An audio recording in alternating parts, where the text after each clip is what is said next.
Game na ho mga kababayan. Umpisahan natin yung 12 topic na yan. Dito po mga bossing. Naku po, eto na nga ang sinasabi ko. Ang aga nila.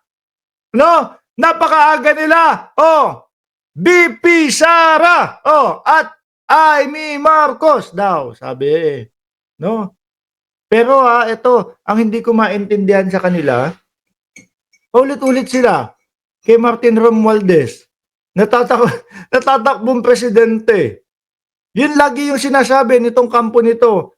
Si Martin Romualdez tatakbong presidente sa 2020. Samantalang sila yung sabi na sabi, ni wala akong nakikita na press con o ni wala akong nakikita na mga vloggers na sumusuporta kay Martin Romualdez na pinapatakbo siya.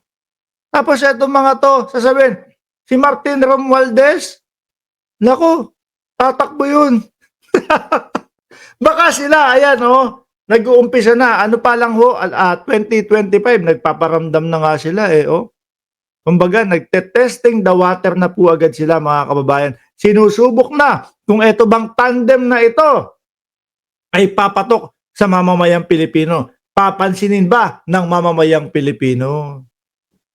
Lakihan ho natin para mabasa ko dito sa aking screen. Ayan, BP Sara, na-shock daw. Uy, nagulat ako. Na-shock sa Sara Amy. Nagulat pa, pero alam naman namin na talaga namang target na target muna yung 2028. At isa ho yan, mga kababayan, sa hinihintay nung mga pugante. Sila Harry Roque. No? Dahil pag eto ho, naupo, malamang, nako, baka sabi, wala nang kaso si Roque, uwi na. Ano po ba? Sabi dito, sa balita na to, Sara at Amy, sa 2028, naghayag ng reaksyon si Vice President. Nagulat, parang nasya, hala, hindi ko expect yun. Hindi ko expect yun. Bakit ganun? No, tapos biglang sa, ay, salamat po Salamat po kasi naikonsidera nyo ako na tumakbo sa 2028. Magaganyan nyo. Kunyari walang kaplano-plano. Naghayag ng reaksyon si Vice President Sara Duterte kaugnay sa pahayag ni Senator Robin Padilla. Si Robin Padilla, isa na ding utu-utuho yan mga boss Kung anong makita niyan.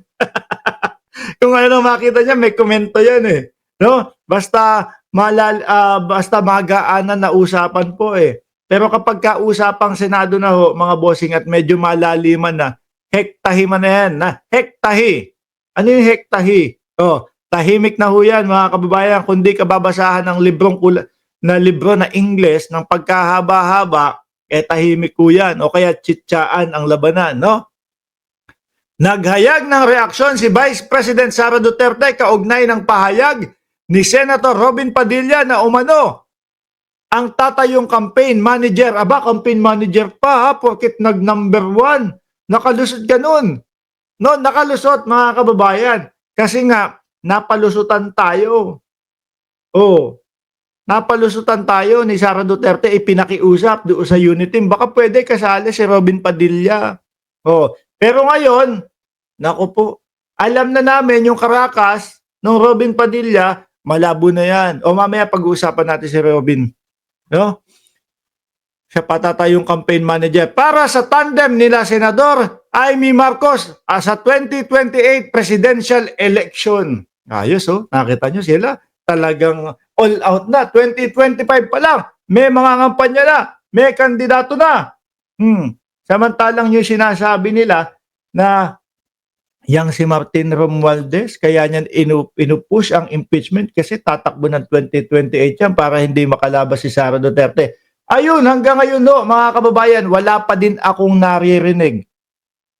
No? Wala pa din akong naririnig, mga bossing, na tatakbo si Martin Romualdez. Sabi ni Robin, si Robin Padilla hindi politiko. Ni Robin? Si Robin Padilla hindi politiko. Hindi siya politiko. Ano siya? Ano tawag sa isang senador? Baka waiter. Kasi parang yun yung itsura niya nung hindi siya nakarob. Lahat na nakarob tapos siya nakakulay green, parang waiter paikot-ikot doon. Si Robin Padilla hindi politiko. Si Robin Padilla, campaign manager ni Inday Sara Duterte at ni Amy Marcos. Ikaw yung mangunguna, ikaw yung magdidirekta, no? Kung paano gagawin. At syempre, ang mga senador nila. Nalito ako polygamous lang, sabi ni Maui Jaramillo. Di politiko pero senador. Nakakahilo nga minsan kung ano-ano pinagsasasabi ni Robin Padilla no? Hindi politiko pero senador. Ano tawag sa kanya? Sabi ni Jesse Diaz, mukbangers. Sa panayam ng media kay BP Sara nitong Biyernes, Hunyo 13, sinabi niyang nagulat daw siya. Uy, nasyak! Hala, may ganyan pala! Naku, taong bayan, pinapatakbo ako. Pero wag ka. No? Plano na nila yan tumakbo para sa 2028. Diyos ko naman po. Gidedengguyin nyo pa ba ang mamamayang Pilipino? Paiikutin nyo pa ba ang sambayan ng Pilipino sa mga ganyan? Nagulat ako, nasyak ako. Merong pagpapatakbo sa akin. Pero umpisa pa lang, alam na natin kung ano yung nila. Nang aagaw nga sila ng posisyon Di ba? Gustong agawin yung posisyon ni Pangulong Bongbong Marcos, mga kababayan. Ito pa kayang 2028, atat na. Nagulat din ako sa Sara Amy ni Senador Robin Padilla. Baka nabulungan mo yan. Robin, subukan mo. No? Subukan mo yung mga tao. Testing mo kung ano ang magiging reaksyon sa Sara Amy. Sige no? Ituloy nyo na yan. Kahit sino pa. Total naman, ang nakikita ko, base po sa aking nakikita, mga kababayan, nung huling midterm election, wala.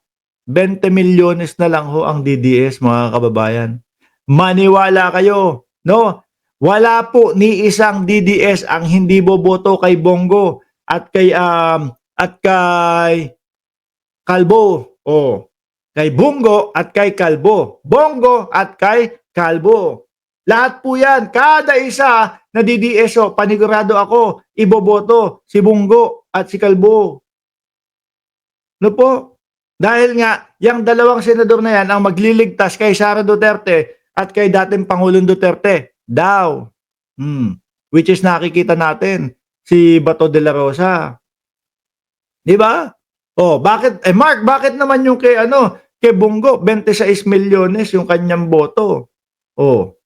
Ano masasabi mo doon?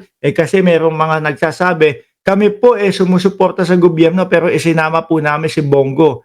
Kasi po, kahit papaano, may pakinabang po yung kanyang malasakit. Sabihin mo na, 6 na milyon yun. 20, kung ano yung pinakamataas na boto nung senador na DDS, yun na lang sila. Ubus na. 32 milyon, wala na yan. Kasama ako doon sa 32 milyon na hindi na ako sumusuporta sa kanila. Di po ba? Kahit sino pa isama mo dyan kay Sara Duterte, malabo na ho yan, mga bossing. Gusto nyo, si Robin pa.